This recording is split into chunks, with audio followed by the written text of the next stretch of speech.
Hello, Jon Sermon here again with a short message of encouragement in our difficult circumstances of the coronavirus lockdown.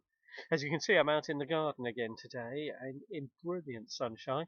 We're threatened by the weather forecast that there may be a thunderstorm at any moment. I'm hoping it won't come before I finish recording and interrupt this message. Thinking about how we can genuinely be encouraged despite the difficult circumstances, I want to return to something I've mentioned a week or so ago.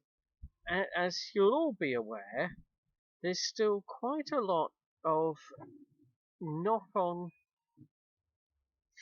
feeling and protest arising from the death of George Floyd in police custody. And there's some positives coming out of it.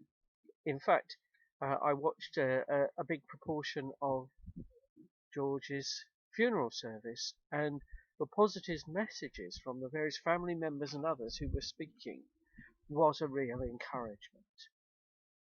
At the same time, we're still getting here in the UK uh, a number of protest marches happening in some of our towns and cities, and a big feeling of they're addressing an issue that really matters. I myself torn because part of me would want to be out on the march with the people because the message that Black Lives Matter is so important. And another part of me is realizing that technically it's risky in terms of risking a renewed spike in coronavirus and that sort of thing to be gathering in public at all. And while I can't even gather people from the local congregation in worship together, to be on a big public event like that would seem inappropriate. And so how can I deal with such a conflict within myself? And one of the ways is continued prayer. And you know, in a way, I want to link this with the news we've had today that the school meals voucher system for needy children will be extended into the school holidays.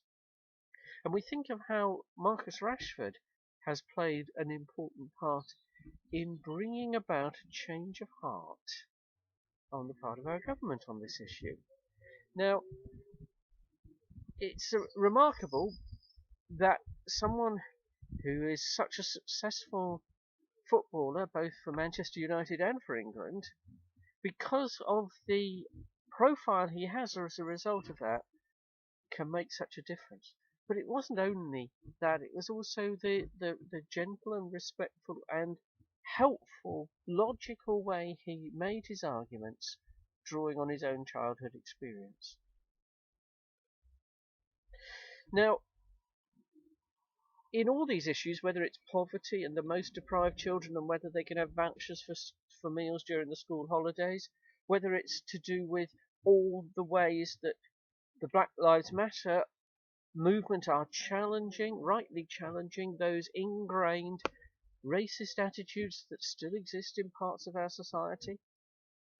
Whatever it is, we can easily feel like we're categorized by our race, our background, our age, our gender, so many other things that put us into categories where somebody thinks one is more important than the other. Now, I want to reassure you that that is not how God thinks. The Bible makes this abundantly clear. Peter, on his speech to the crowd on the day of Pentecost, talked about the promise from God being for everyone. And it's old and young, it's slaves and free. I mean, they had slavery in those days and weren't yet challenging it. And it's male and female, it's Jews and those who are not Jews. And in the same way, I was looking yesterday in the lunchtime service, I was looking at a short extract from Paul's letter to the Galatians, in which he points out that these differences, they are a human construct, if you like. They are how we sometimes think of people and categorize people. but in God's sight, because Jesus showed ultimate love to every human being in his self-giving sacrifice on the cross and offers renewed relationship with God to everybody with no distinction, no categories, no ins and outs, but everyone is welcome. That's an encouragement for us right now. God bless you.